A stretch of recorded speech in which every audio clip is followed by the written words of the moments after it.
Hello, I'm John. Welcome back. Got a tag video for you today. It's the Bookish Elements tag, which was created by Sarah at My Granny Era, and I was tagged by Alan at Alan's Reads.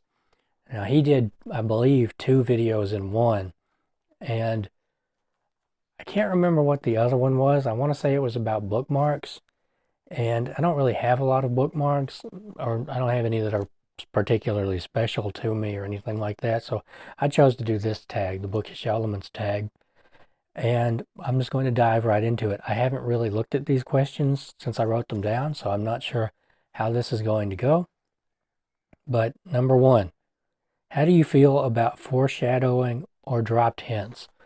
I don't really think about it, I guess would be the best answer. The first answer that comes to mind is I don't really think about it. Um,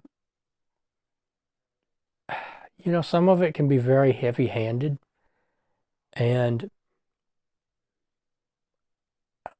I could do without heavy-handed foreshadowing. A lot of times, personally, I'm just oblivious to it altogether. I'm very much a plot reader, but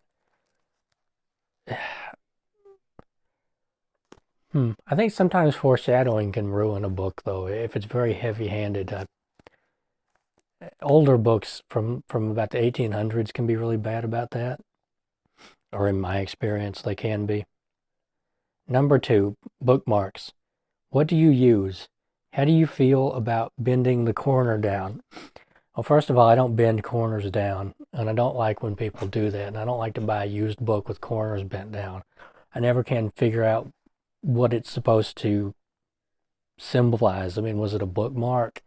If you bent the corner down, why didn't you bend it back up? I don't like that. So I don't do that. Now, what do I use for bookmarks?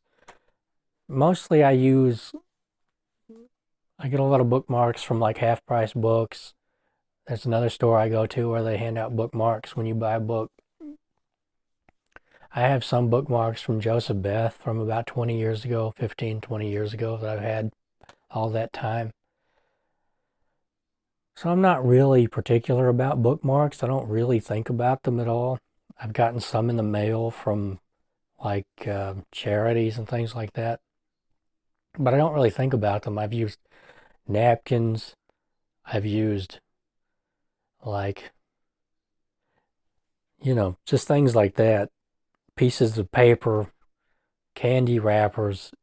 I'm not really particular about it. I just use whatever I have on hand. I've used, like if I get up, I'll stick my remote control in it, things like that. I don't really think about bookmarks very much at all. Number 4, inscriptions and annotations. How do you feel about writing in a book, and how do you annotate if you do? So, how do I feel about writing in a book? My basic idea of it is that it's my book and I'll do what I want with it. I don't write in most of my books. I do sometimes, particularly if I disagree with the author.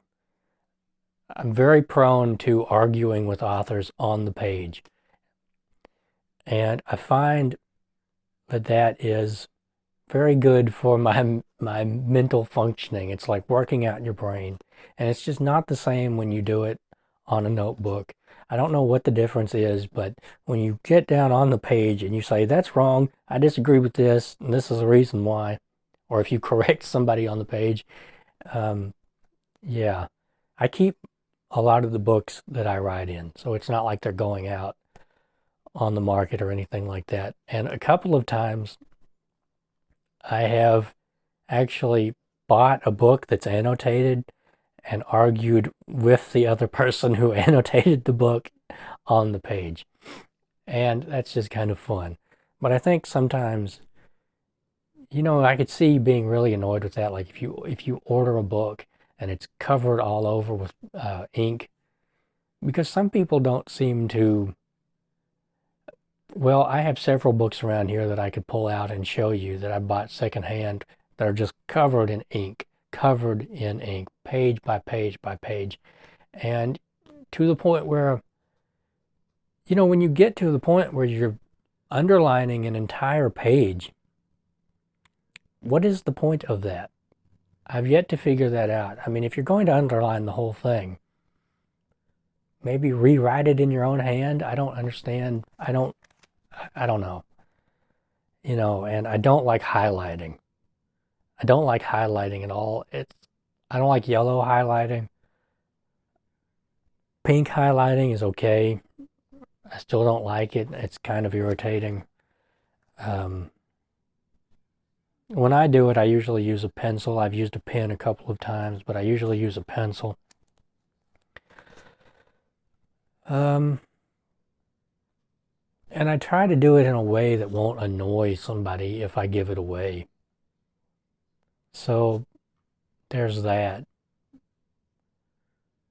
Well, like I said, I understand why people would be annoyed by buying a book with annotations in it, particularly if you order it online and somebody, the seller isn't honest with you, isn't straightforward. I would be really angry about that. I think that comes down more to an issue with a seller than it does with somebody annotating a book. Okay. Number 5, introductions and footnotes. Do you read them or avoid? What makes a good introduction? I read introductions in fiction after I read the book. And I read the introductions in nonfiction before I read the book. Because I like to go into nonfiction having an idea of what I'm reading. I like to go into fiction with a fresh mind, untainted by somebody else's opinion. Let's see. Now, footnotes, I love footnotes. I love footnotes in fiction. I love footnotes in nonfiction. If you write a book and you put footnotes in it, I'm going to read those footnotes. What makes a good introduction? I don't know if I've ever really thought about what makes a good introduction. I would say that an introduction written by somebody who likes the book you're reading is a good thing. I don't really want to read an introduction written by somebody who doesn't like the book or who has a problem with the author, or an introduction written by someone who is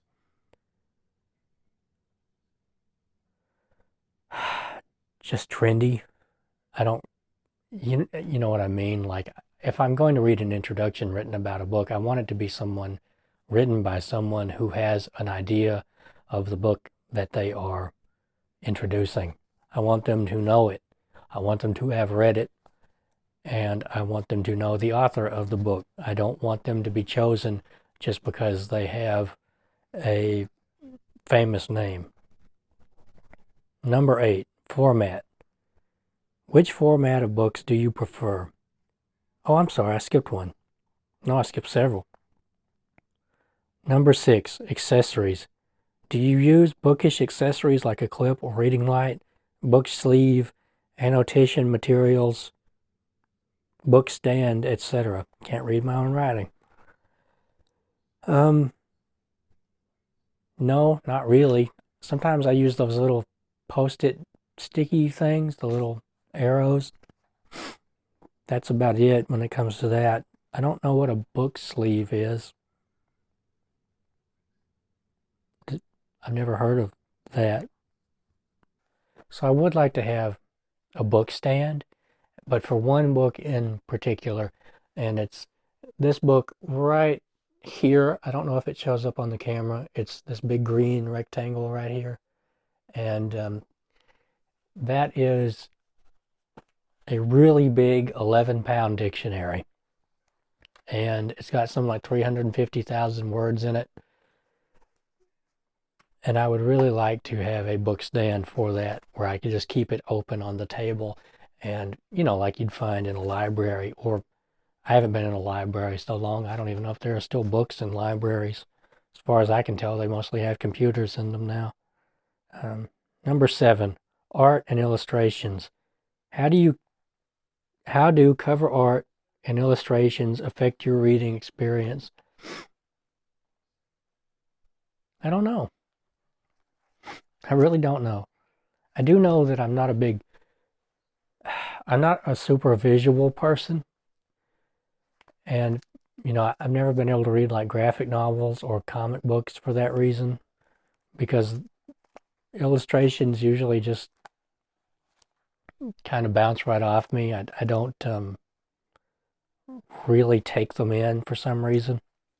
But I have found that I think a really bad illustration, like an illustration in which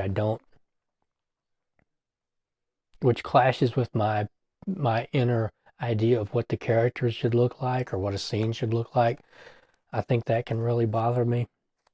Maybe not even completely consciously. But other than that, I mean, I like books with pictures. I mean, I like books, especially nonfiction books with pictures. I find that really nice. I like nonfiction books with illustrations, with um, maps and that sort of thing. So I guess I really do actually like books with illustrations. I think I just prefer nonfiction books with illustrations um, more than fiction with illustrations. But I like good cover art. I like most cover art. So yeah, I'm not sure if I'm doing that question justice, but I've never really completely thought about it. It's not something I really think about, I guess. I've bought a few books just for the illustrations, and I have quite a few coffee table books, and I just find that I don't retain images very well. Number 8, format. Which format of books do you prefer? Hardback, paperback, audio, digital? Do you do different things for different situations? Um, so I only read actual physical books.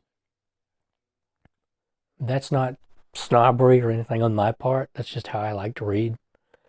I've tried to listen to audiobooks, but my mind wanders. Even when I'm in a car or whatever, my mind wanders off. And I've just never been able to stay focused on an audiobook. I've read some digital books, but I never had like an e-reader. If I had an e-reader, I think I would have enjoyed that more, but I was just reading books on my laptop, and I didn't really like that. So when it comes to hardback or paperback, though, I think that I prefer paperback overall. They're more versatile. You can throw them in a bag, you can throw them in the passenger seat or whatever. You can take them with you. They're just easier to transport. Hardcover books, you really need them just at your house on your couch or whatever, so they don't travel particularly well. And a lot of that is because they're big, but hardcover books can take more wear and tear and that kind of thing. An odd thing I've noticed, and I don't know how many people will agree with me on this, but I have noticed personally, say, like that row of hardcover books right there, it seems to me when you get a paperback that's the same size, that a shelf of paperbacks, large paperbacks, weighs a lot more than a shelf of hardcover books. That's not always true, but that's been my experience with like paperback hardcovers or paperback histories and things like that. They're heavier, and it's kind of weird. I wonder if anybody else has noticed that. Okay, number 9, tag some people. So I'm making this video ahead, and I'll be releasing it later on. So I'm not going to tag anybody in the video, but I will tag some people, and I'll put their names in the description box. A lot of people have already done this one, so I'm not sure who I'm going to tag. Okay, so that is the end of the Bookish Elements tag. And I want to thank Sarah for creating this, and I want to thank Alan for tagging me, and I want to thank you for watching, and I'll see you next time.